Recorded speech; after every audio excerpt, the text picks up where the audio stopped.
Halo para pendengar, jadi gini, beberapa waktu lalu gue sempat collab bareng admin Yami di channelnya dan kita ngebuat sebuah kesepakatan di mana gue ditantang untuk nonton Cyberpunk Edgerunner sampai tamat dan gue nantang admin Yami buat nonton Watamote sampai tamat tanpa di skip.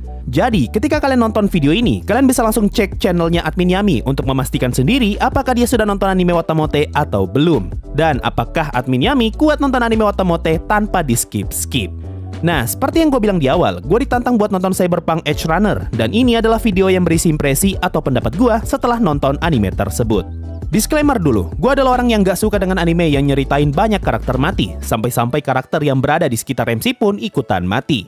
Gue juga bukan tipe orang yang suka dengan tema cerita futuristik dan cyberpunk, karena secara selera, gue lebih suka dengan tema medieval fantasy. Minimal, gue masih lebih suka cerita dengan tema steampunk daripada cyberpunk. Jadi bisa dibilang, anime Cyberpunk Edgerunner merupakan anime yang berada di luar radar gua. Dan gua mungkin gak akan mau nonton anime ini kalau tidak ditantang langsung sama admin Yami. So, sampai di sini kalian mungkin sudah dapat gambaran seperti apa selera gua. Dan mungkin ada dari kalian yang satu selera sama gua. Jadi jangan kaget kalau gua menilai anime ini dari sudut pandang orang yang seperti itu. Satu lagi, di konten ini gue bukan mau menghakimi selera orang lain, tapi gue pengen cerita sudut pandang gua tentang anime ini. Dan terakhir, spoiler alert, oke?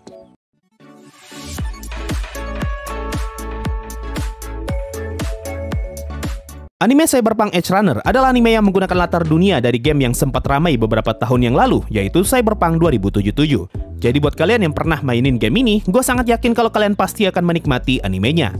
Gue sih belum pernah main gamenya ya, tapi gue notice kalau semua senjata yang dipakai di anime ini adalah senjata yang bisa kalian temukan di dalam game. Nah, semua detail senjata itu bisa dianggap sebagai fanservice buat para player Cyberpunk 2077. Lalu, kalau ditanya pendapat gue tentang anime ini, jujur ya, gue pribadi nggak ngerasa terkesan dengan animenya. Mau dari segi cerita atau visual, gue sama sekali tidak terkesan. Alasannya simpel, karena dari awal gue udah punya feeling kalau semua karakternya bakalan mati. Jadi dari awal juga, gue udah masang tembok tebal nih, dan gue nggak mau peduli dengan semua karakternya. Jadi kalau mereka mati, ya udah bodo amat, mati aja. Bahkan gue nggak kaget ketika si MC juga ikutan mati, karena seperti yang gue bilang, gue males peduli sama karakter yang emang udah ketahuan kalau dia bakalan mati dalam waktu dekat. Udah cukup gue dibuat baper lah sama anime Akame ga Kill yang 95% karakternya pasti mati, Gurren Lagann yang juga banyak karakternya mati, dan masih banyak lagi anime yang nyawa karakternya tuh murah banget.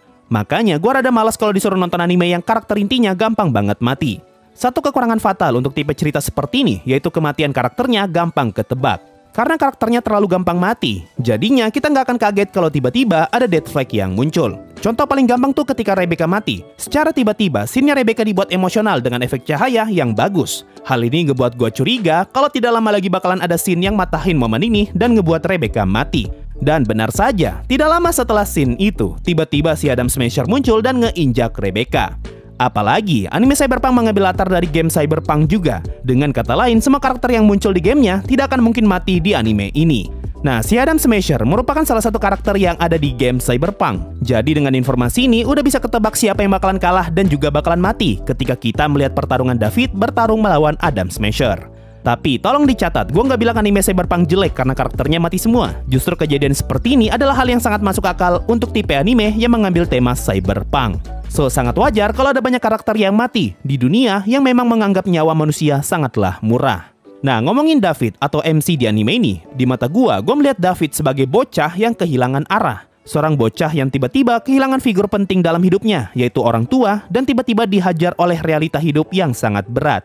Hal ini ngebuat David kehilangan arah dan dia pun hanya bergerak mengikuti arus. Hingga akhirnya arus itu membawa dia ke sekelompok orang yang disebut Cyberpunk. Karena dia bingung mau ngapain, jadinya yang bisa David lakukan hanyalah bekerja sekeras mungkin hingga dia bisa merasa dibutuhkan. Makanya di animenya kita diperlihatkan main yang awalnya terganggu karena David selalu minta kerjaan. Cuma sayangnya, karena semenjak saat itu David hanya selalu mengikuti arus, makanya sampai di ending season, David masih belum memiliki tujuan hidup dan dia malah memutuskan untuk hidup demi mimpi orang lain.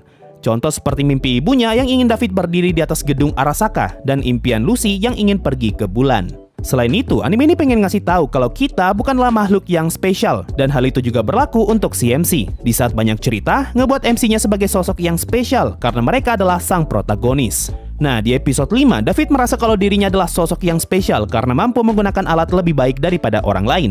Bahkan sampai ending pun, dia masih menganggap dirinya spesial. Tapi pada kenyataannya, David hanyalah satu dari sekian banyak orang yang juga sama-sama mengira dirinya spesial. Dan pada akhirnya, dia mati sebagai orang biasa. Ini adalah dua pesan yang berhasil gue tangkap ya setelah nonton anime Cyberpunk Edge Runner.